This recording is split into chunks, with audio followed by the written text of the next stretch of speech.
Salve a todas, salve a todos. 20 de agosto de 2025. Novamente gravando aqui da Terrinha e agora entrando um pouco nas questões referentes a essa classificação, nomenclatura que utilizamos de crianças índigos, crianças cristais, né? É um prosseguimento da prosa que estamos estabelecendo ao falar dos filhos. Então vamos ver como é que a gente prossegue nesse passeio. E no prosseguimento desse passeio, a gente está pensando aqui com o nascimento dessas crianças índigos, por volta lá dos anos de 1990, 90 e poucos, logo em seguida, numa faixa aí de 10 poucos anos, eles falam do nascimento de uma outra ramificação desses mesmos índigos, que seriam as crianças cristais. E aí, diversas outras ramificações que eles vão dando, eles falam de crianças índigos, crianças cristais, crianças estelares, os híbridos, e eu não acompanho toda essa nomenclatura e todo esse desenvolvimento, e por vezes toda essa panaceia. Virou uma panaceia em algum momento lá atrás, e eu fui um crítico dessas classificações, porque as pessoas traziam uma percepção, um entendimento muito, eu vou dizer, romantizado sobre essas crianças índigos, e a lida com eles, o estar com eles, trazia alguns outros aspectos e alguns outros espectros que não estavam ali de todos sendo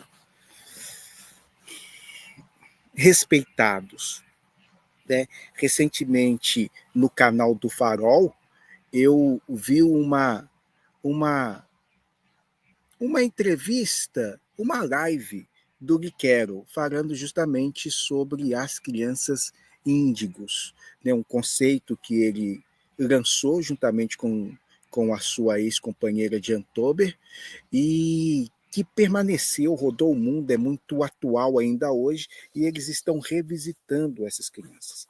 E uma coisa interessante que ele fala da construção do conceito é que ele vem a partir de uma sensitiva que dava as suas palestras, e em determinado momento ela separava a plateia dela em campos de luz.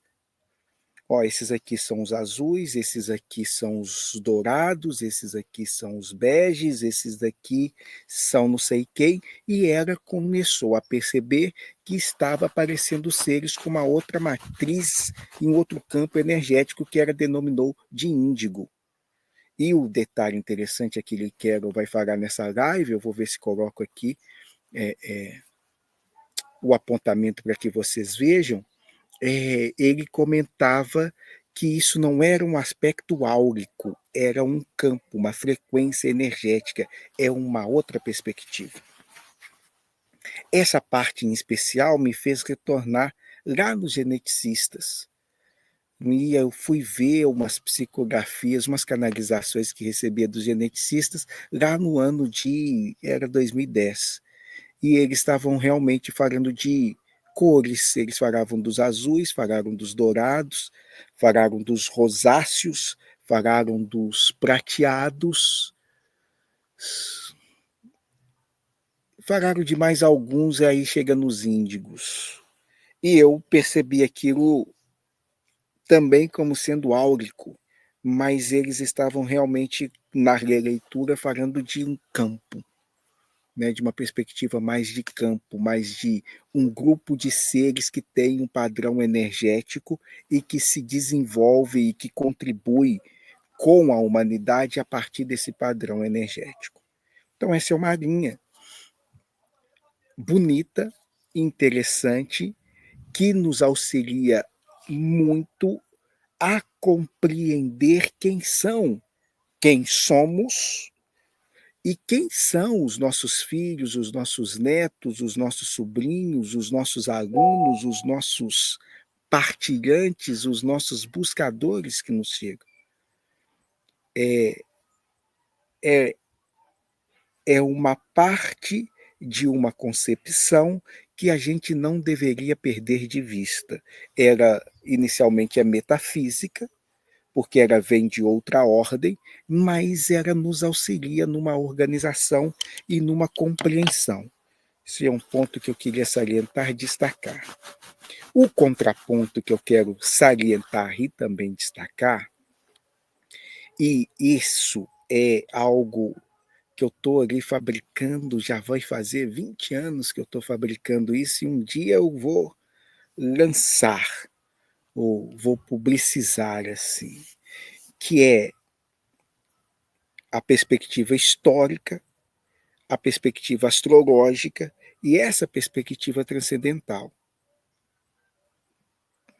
A perspectiva histórica, que aqui eu estou chamando de histórica, antropológica, é mesmo a classificação, né? Os caras fazem classificações muito rigorosas, eu não gosto de chamar as ciências humanas de ciências, mas científicas, antropológicas, de investigação, de percepção das gerações.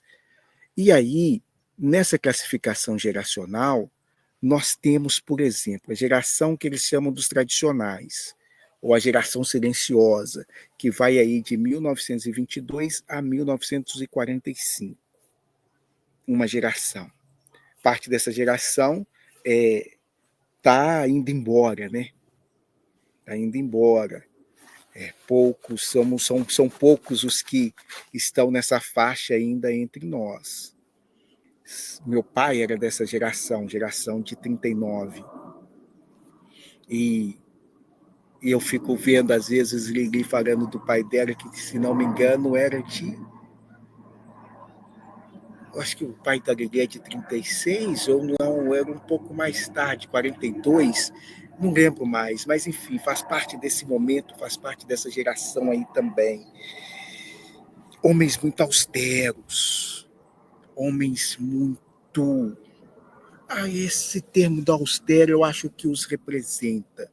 Eles passam e perpassam para nós uma identificação do que é essa concepção de homem, né? Esses caras que Nelson Rodrigues dizia que já nascia de bengala, de chapéu e de gravata, né? Eles já nasciam velhos, eles já nasciam tradicionais, eles já nasciam na beca.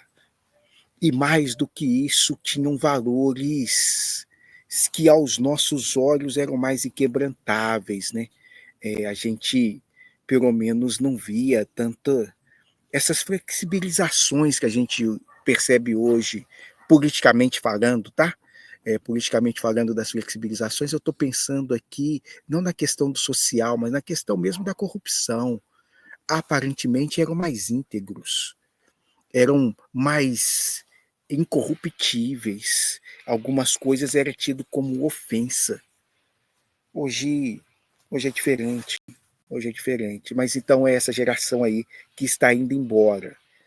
A outra geração é a geração boomers. Aqui a gente já começa a ouvir falar mais. É a geração de 1945 a 1965. Alguns dos nossos pais e provavelmente alguns dos vossos avós estão nessa geração. É a geração que nasceu depois da Segunda Guerra Mundial, que as mulheres tiveram que entrar no mercado de trabalho, que a carreira, de certa forma, foi colocada em primeiro lugar. Né? Uma geração que Paulo Coelho vira e diz assim, né?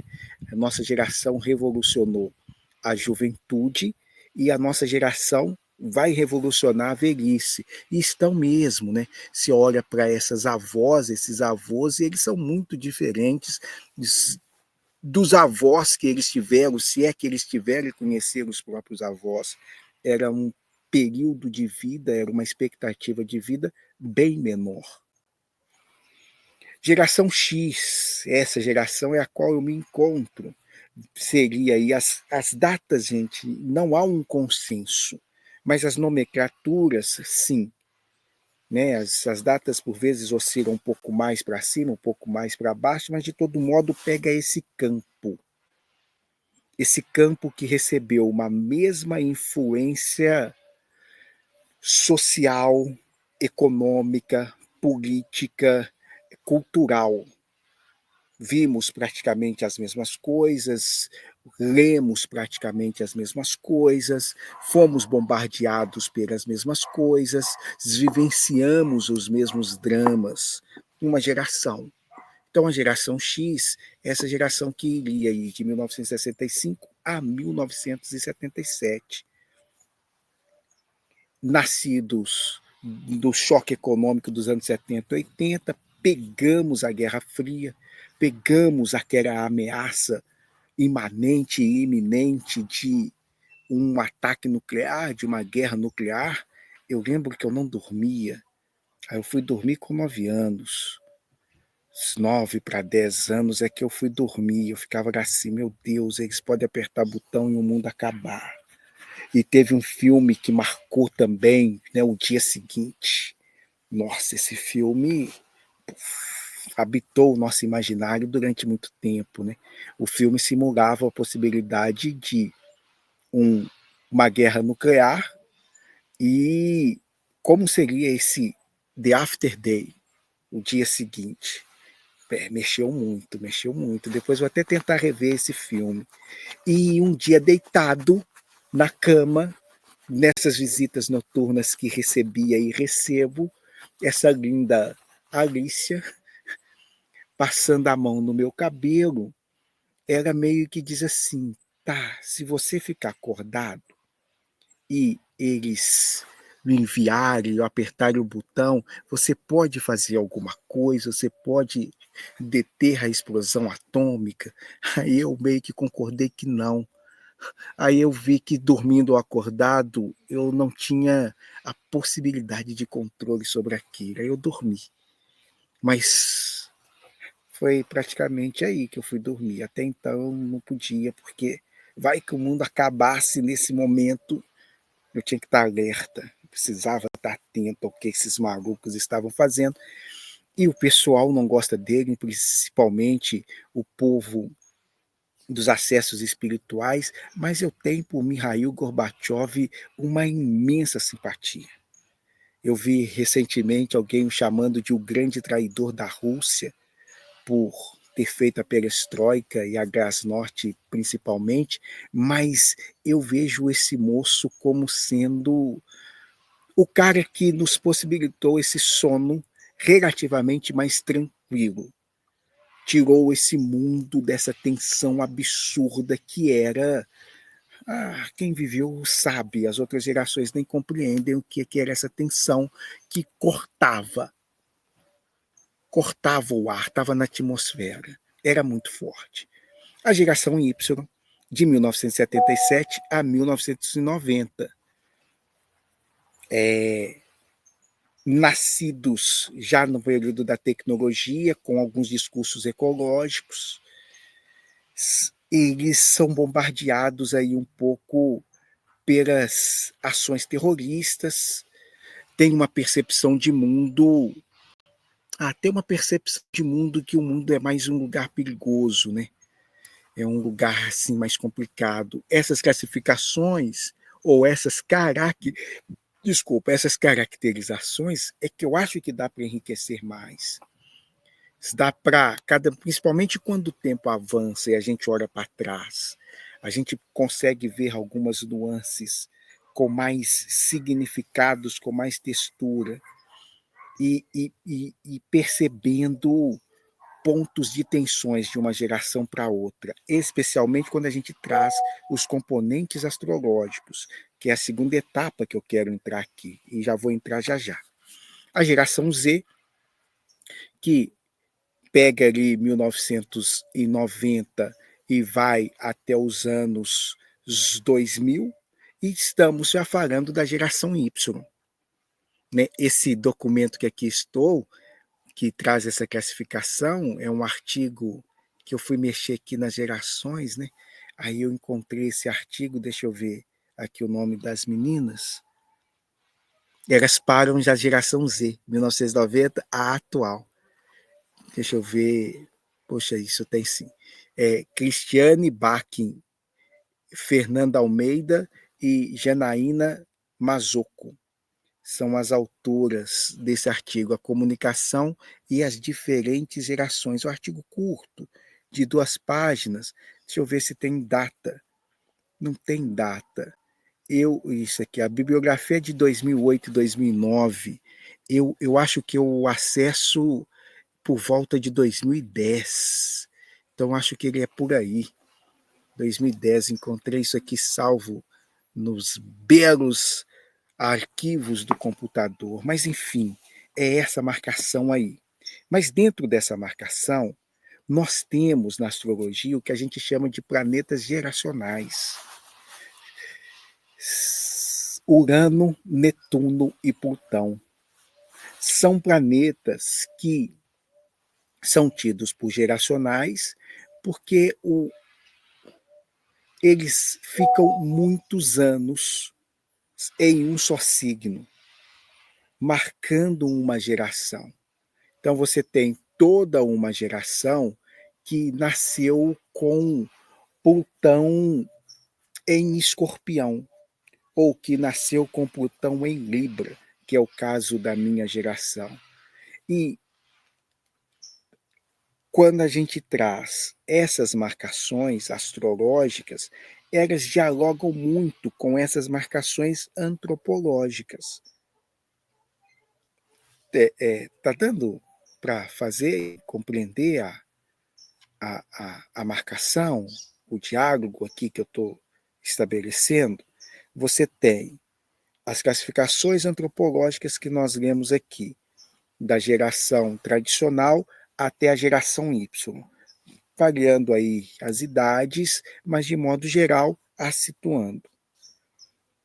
Temos dentro, não vou chamar de dentro, mas paralelamente a isso, no outro segmento, que às vezes não conversam e não dialogam, nós temos os astrólogos, observando essas gerações ou esses planetas geracionais e identificando com muita precisões que auxiliam nas caracterizações antropológicas.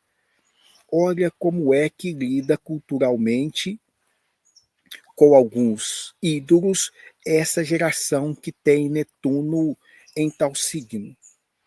Olha como os ídolos da geração de Netuno em tal signo é diferente dos que têm Netuno no signo tal.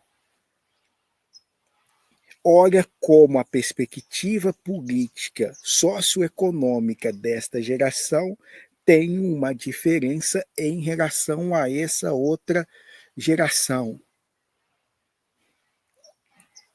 As mesmas marcações, as mesmas definições são passíveis e possíveis de ir acompanhando por um outro campo de investigação, por um outro campo de pesquisa que, aos meus olhos, é altamente válido. E aí chego nessa que a gente vai fazer no entendimento espiritual energético, com os seus arrobos, às vezes essas coisas malucas, desconectadas de quaisquer embasamentos e parâmetros físicos materiais, mas por vezes, como é o caso aí do Liquero com a Jan,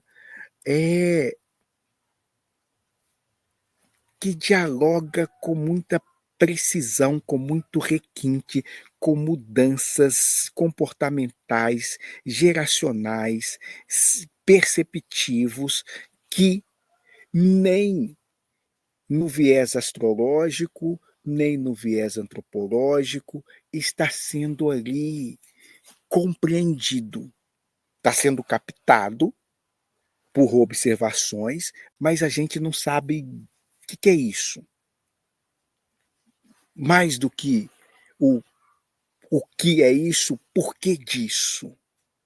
A gente está ali observando esse como. Estamos observando, esses caras aí é diferente, pô. Essa geração, todas as gerações reclamam das gerações vindouras, todas. Tempos bons eram os meus. Dos meus filhos é essa coisa aí. E a minha mãe vai dizer, tempos bons era o dela. E a minha avó vai dizer, tempos bons era o dela. A geração da minha mãe, meu Deus, que geração perdida, que geração fracassada. O mesmo discurso. Só que agora, realmente, temos rupturas que são mais flagrantes. Temos um mundo, um cenário que alterou. Gosto de um outro texto que eu acho o título é sensacional, é um artigo, também estará nos anos 2000, que chama Alienígenas na Sala de Aula. Eu acho que o texto é fantástico, justamente porque ele vai começar a falar desses nativos digitais na sala de aula, está falando então da geração Y, desculpa, da geração Z, lidando com professores da geração Z, ou anteriores à geração Z. E é um alienígena. Hoje, você colocar, hoje depois da pandemia, teve uma aceleração do processo pedagógico educativo que, bem ou mal, fez com que essas gerações anteriores dessem uma acelerada nas páginas e aproximassem um pouco desses nativos digitais. E aí, nativos digitais, nós estamos falando lá atrás, nos anos 2000. Hoje, meu Deus do céu, hoje os meninos de 2, 3 anos estão manipulando o telefone celular com muita perícia, com muita competência. Aos 10 anos, eles estão ensinando para os avós. Aos 12, eles ensinam para os pais. Com muita tranquilidade. E qual é o ponto revolucionário de tudo isso? E aí eu vou num moço chamado Pierre Levy, que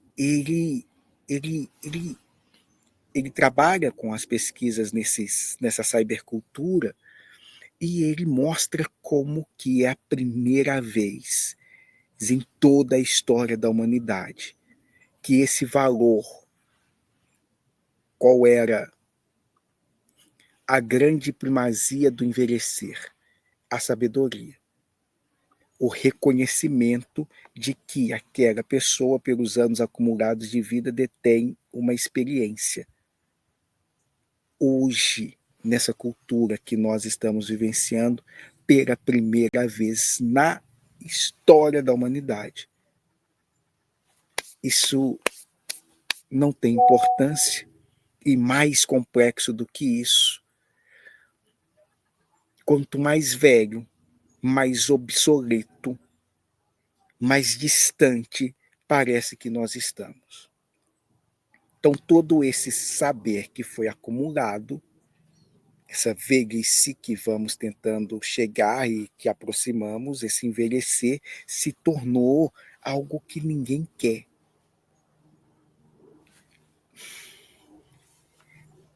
Porque a velocidade das descobertas, a velocidade das transformações, o requinte e as elaborações sendo feitas são cada vez mais joviais. Então, nós temos jovens de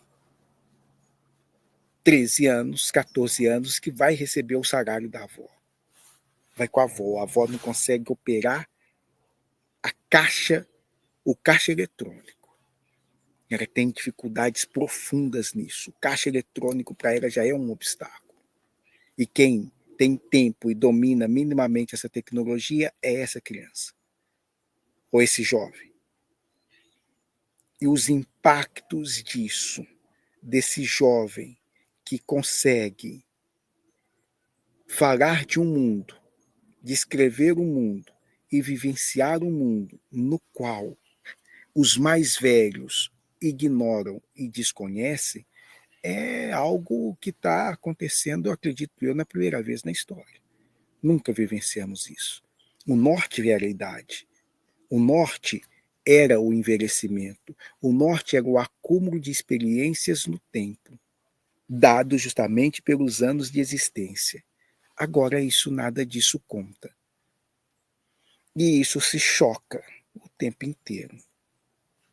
Porque por mais que eu saiba lidar com os aspectos técnicos e tecnológicos dessa experiência, me falta profundidade, me falta maturidade, me falta amadurecimento, me falta. Me faltam coisas que é o viver, o experienciar e o experimentar que vai me dar. E é um experienciar e um vivenciar que não é do digital. É louco essas duplicidades de experiência, de como que domino tudo isso, dialogo com universos não sonhados, mas ao mesmo tempo sou profundamente inepto e inapto para lidar com o término da namorada. Quero bater, quero matar, quero me matar. É um absurdo. O mundo cai. Vou ser reprovado. Meu Deus do céu, acabou o universo. Não consigo lidar com as frustrações. Não consigo lidar com a espera. Tudo é muito rápido, tudo é muito imediato. É uma geração que está aí. E essa geração que está aí é, nessa nossa classificação energética, também uma geração que a gente pode ser considerada parte dela, não são todos, mas parte delas tem esse componente índigo, tem esse componente cristal e leva para dentro das famílias, se aqui é o ponto que eu quero chegar e caminho para o fim. Eles são energeticamente diferentes. Eles são energeticamente impositivos. A energia deles amedronta a maioria dos pais, dos professores. É impositiva. E é impositiva. É impositiva porque tem uma frequência mais alta. Eles são, muitos deles, de outros lugares. Têm percepções, entendimentos diferentes. Então a presença deles naturalmente desestabiliza. Já desestabiliza esse núcleo familiar. Se você acha que é porque você é mais velho, você vai mandar em mim, eles não estão falando nada não, tá? Eles nem abriram a boca. É só chegar ao mundo. E tem uma redoma em torno que, como eu toco, como eu pego, como eu falo, como eu ajo, os pais não sabem.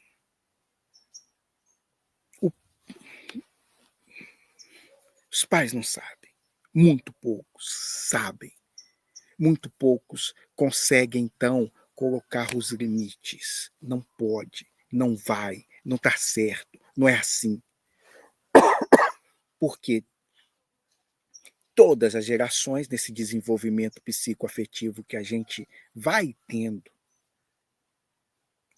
determinada idade a gente sabe, porra, eu sei tudo.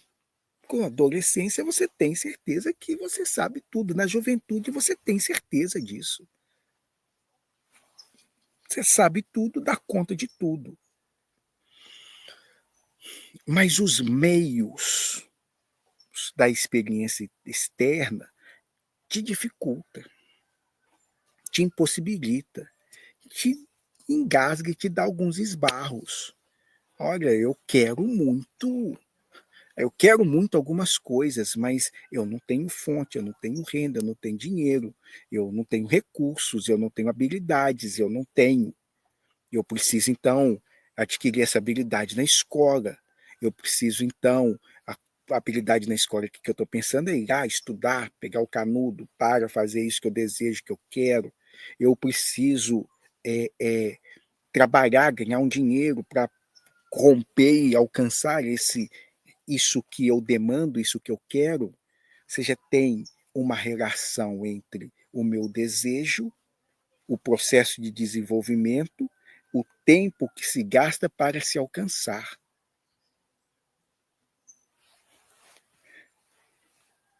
Aqui eu estou fazendo um movimento de pegar tudo isso que eu falei e fazer isso assim com a mão, como se eu estivesse diante de uma tela e expulsando da realidade.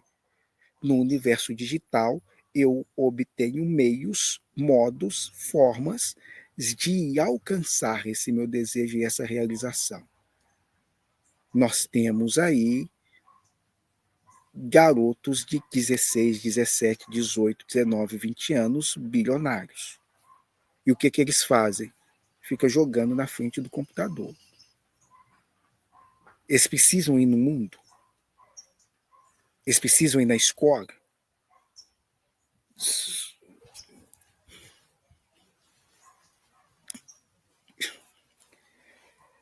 Tem todo um recurso, tem todo um elemento cognitivo no qual eles avançam, eles colonizam, eles dominam.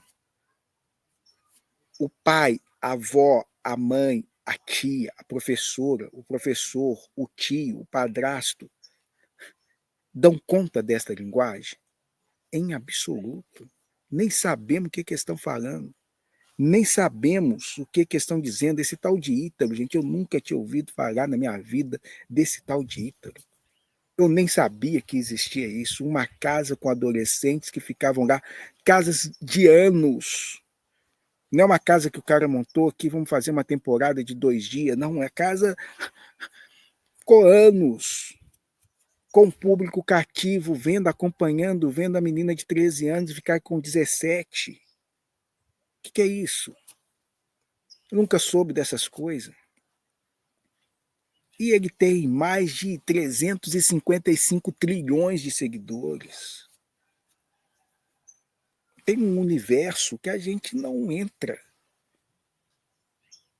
Tem um universo que a gente não acessa. Por mais atento que estejamos, tem um campo.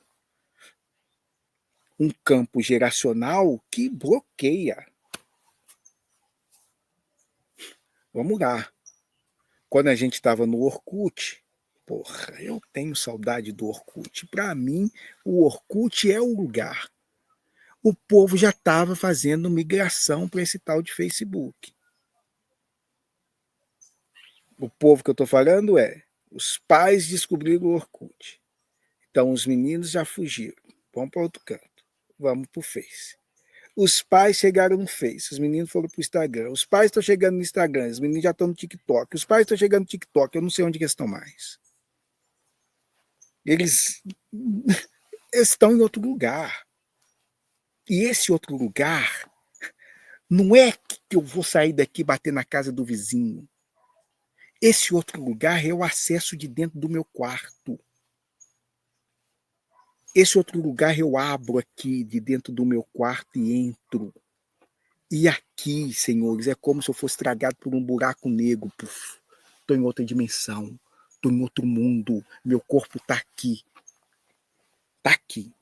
Mas eu estou psiquicamente atrelado, ligado, energeticamente vinculado a um ponto que meu pai, minha mãe, minha avó, minha tia, meu irmão não tem a mínima noção de onde eu estou. Não temos.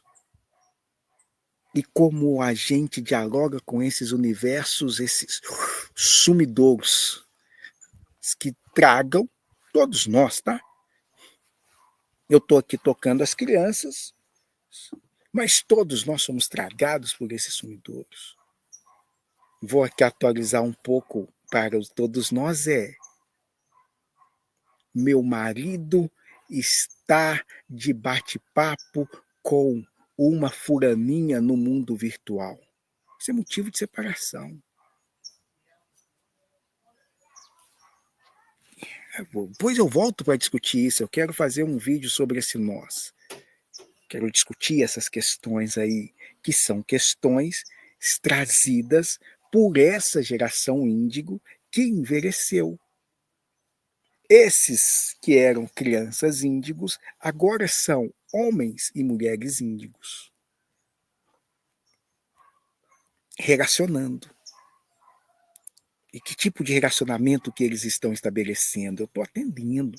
Eu estava conversando com uma linda partilhante que também pertence a essa geração, não posso dizer que ela é índigo, mas ela pertence a essa geração aí, geração Z, e, desculpa, isso mesmo, geração Z, e ela, então, me falando assim, eu sinto que todas as vezes que a gente entra nesse campo de relacionamento, e eu falo, ela estava falando de um toque que um rapaz deu e que ela sentiu alguma coisa, mas quando ela sentiu essa alguma coisa, ela não estava namorando, agora ela está namorando, os dois ficaram um tempo sem falar, porque eles trabalham juntos, mas ela trabalha mais em home do que presencialmente, mas aí depois o cara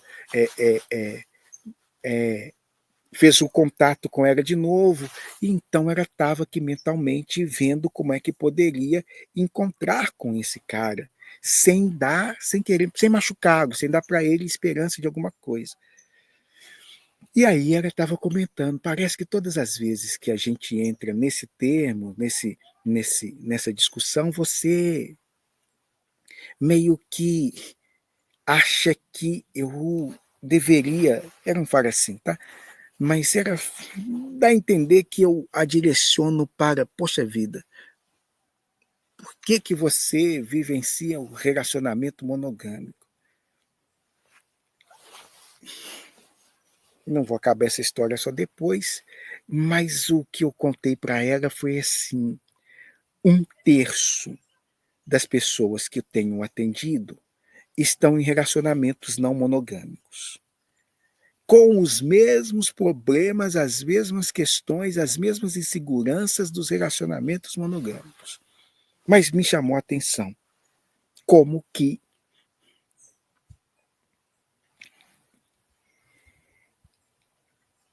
são de uma geração muito específica. Como que parece que há ali um processo de desconstrução deste lugar. São essas crianças, ex-crianças índigos, que estão nesse processo de envelhecimento, de amadurecimento. Ou melhor, de envelhecimento. Eu não posso dizer que eles estão amadurecendo. E, diga-se de passagem, alguns já eram e são muito mais maduros do que os seus pais, do que seus avós, do que seus tios, do que seus professores, do que nós.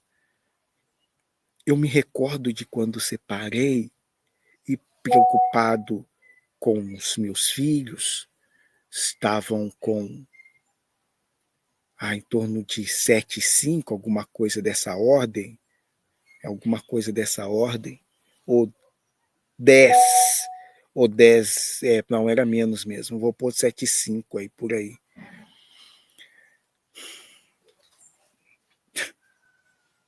Me deram um show. Não foi um problema para eles. Não era uma questão para eles. Outra concepção, assim, uma coisa que ainda até hoje eu não conversei com eles sobre isso, assim, mas uma outra perspectiva, um outro entendimento, não era um problema, ao ponto de não dá nem para conversar. Ó, não dá para conversar porque para eles sei do que você está falando. Sei o que você está querendo dizer. Não tenho a mínima ideia. Isso para eles não era um ponto. É engraçado. Mas era um amadurecimento que a minha geração não. Minha geração disse, Deus do céu. Se separar do meu pai, eu não converso com minha mãe. Se separar da minha mãe, eu não converso com meu pai. E a gente vivenciou isso. E antes da nossa geração, essa coisa, separar é uma impossibilidade. Desquitada. Aquela é uma desquitada. Ela é uma separada. Meu Deus. É um tipo de demônio. É uma doença contagiosa, não aproxima. Não tem ambiente. Uma me contava recentemente, numa historicidade de outra geração aí de 65. Ela me contava que teve que sair da igreja, porque as separadas não podem comungar. Não podem até hoje, tá? Apartada desse convívio. Os encontros de casais deixam de acontecer. A separada. Acabou. Tudo terminado. Isso é impensado nessa geração que estamos, tanto antropologicamente pensando, quanto energeticamente falando. Outras marcações, outras percepções, outros entendimentos. E esse amadurecimento, esse lugar diferente que estas crianças trouxeram, trazem e vibracionalmente impõem, amedronta geral e altera os circuitos energéticos de quem está ali, geral. A escola, eles é engraçado, né? Uma energia que simplesmente ou implode ou explode. Mas o ambiente não é o mesmo. Meu filho, quando nasce, os avós dele se separam. É, é, é essa energia de transformação. Tudo muda. Eles estão quietos, eles não abrem a boca. Está na gestação. E eles já estão produzindo no campo transformações. Tudo muda. É impactante essa energia índigo, é impactante. Um amigo de minha esposa chegou e disse assim: esse menino é o cara que aperta a bomba. Ele é o que faz com que a bomba não seja detonada. Ele tinha 1 ano. E ele não estava falando diretamente dele. Acho que a sensibilidade que esse rapaz tinha, ele estava falando desse campo. Ele estava falando desses caras, ele estava falando desses seres. Seres que vieram e estão e promovem essa dissolução, eles corroem. É impressionante essa energia. Plutão e Escorpião. Fala nada, nada, nada, mas você vê, sim, os trem, tudo desmoronando. E o aspecto a ser trabalhado junto a eles é: não se identifique com esse aspecto de que a gente tem de achar que toda transformação e mudança é ruim, de quem as promove são pessoas que a gente deve evitar. Então, tirar essa geração desse componente plutoniano radioativo, de que eles são perversos, maus, terríveis, é fundamental. Mas dentro dessa radiação de que eles são ruins, mais terríveis e perversos, a drogatição, que é onde que eu vou acompanhando e trazia desde o início uma outra perspectiva sobre essas crianças índigos, era isso. A transformação vai ser feita. A presença deles vai revolucionar. Teremos que mudar e mudaremos. Eles promovem isso automaticamente. Alguns, quando a gente minimamente ocorre, faz isso de outras formas. Mas muitos vão fazer e têm feito pelo processo da adicção. Muitos destes caras estão e são desculpa, não alcoólicos, eles têm um envolvimento com outros tipos de drogas. Drogas que eles buscam tanto enquanto conexão, drogas enquanto causa uma recrudescendência imensa que detona e devasta as famílias. É uma matriz desse mesmo campo. É o mesmo campo índigo. E eu vejo uma que as pessoas vão chamar de cristal como, poxa vida, um outro processo. Os cristais equalizam. São silenciosos. Os índicos, eles são ruidosos. Você fecha o ouvido, se você fecha os olhos, tem um tsunami aproximando. É a energia dos índicos. Tem um vulcão, tem um furacão, tem uma revolução na natureza acontecendo quando eles estão no campo. É uma coisa, meu Deus do céu! É o que é diagnosticado como TDAH, essas coisas todas, mas é uma rotatividade, é uma aceleração, é um outro espectro, é um outro campo que a gente não sabe lidar, é uma outra voltagem que a gente não sabe lidar. Então a gente vai só encolhendo, vai ficando acuado. E, obviamente, que à medida que vamos ficando acuados e vamos encolhendo, eles vão expandindo, eles vão aumentando. E aí os diabos têm 2 anos, tem 3 anos. E todo mundo está encolhendo.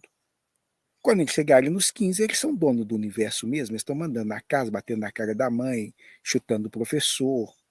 Mas enfim, depois eu não sei se vou chegar. A bateria também vai acabar aqui. Os cristais equalizam. Os cristais harmonizam os índicos. Os cristais abraçam tudo. Silenciosamente, não falam nada. Não tem fala. Não tem fala. Não tem, às vezes, nem movimento. É quase isso que a gente está classificando dentro do espectro autista. É interno. E naquilo eles estão equalizando os campos, harmonizando tudo em volta. E como é que a gente consegue tirar esses caras de dentro para trazer? Fala com a gente, dialoga com a gente. O que dá para contar aí? Precisamos da arte. Precisamos da natureza. Precisamos da arte. Precisamos das pedrinhas, precisamos dos cristais, precisamos de uma série de ingredientes que vão fornecendo uma conexão, um ambiente seguro de verbalização. Estou pensando no campo dos espectros. Tem espectros que são mais violentos, mas eu vou e insisto até o fim. Esses espectros, muitas vezes violentos, é a retratação desses campos externos nos quais eles estão captando.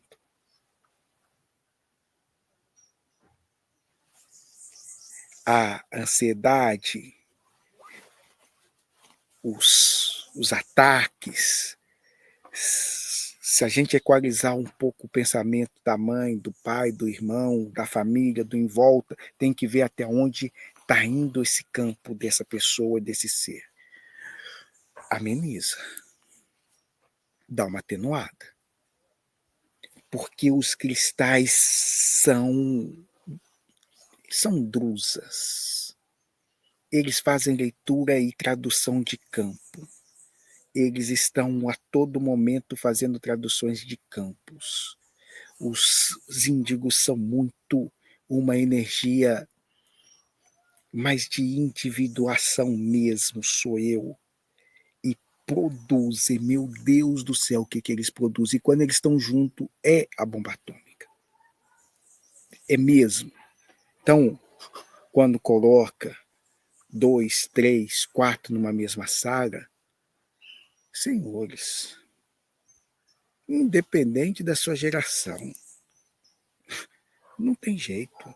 Um atrita, atiça o outro. Gente, é energético. É energético, não é físico.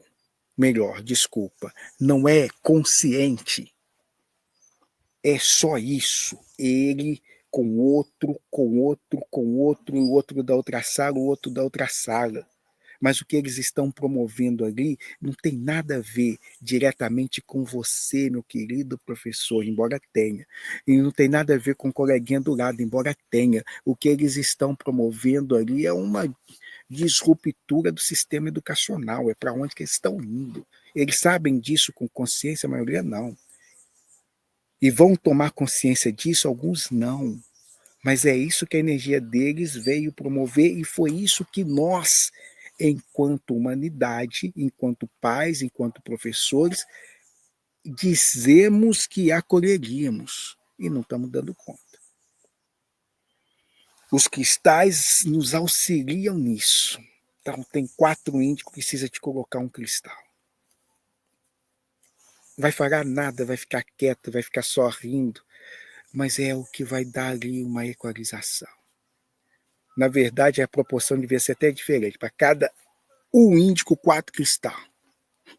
Mas aí faria isso que a gente está fazendo com as medicações.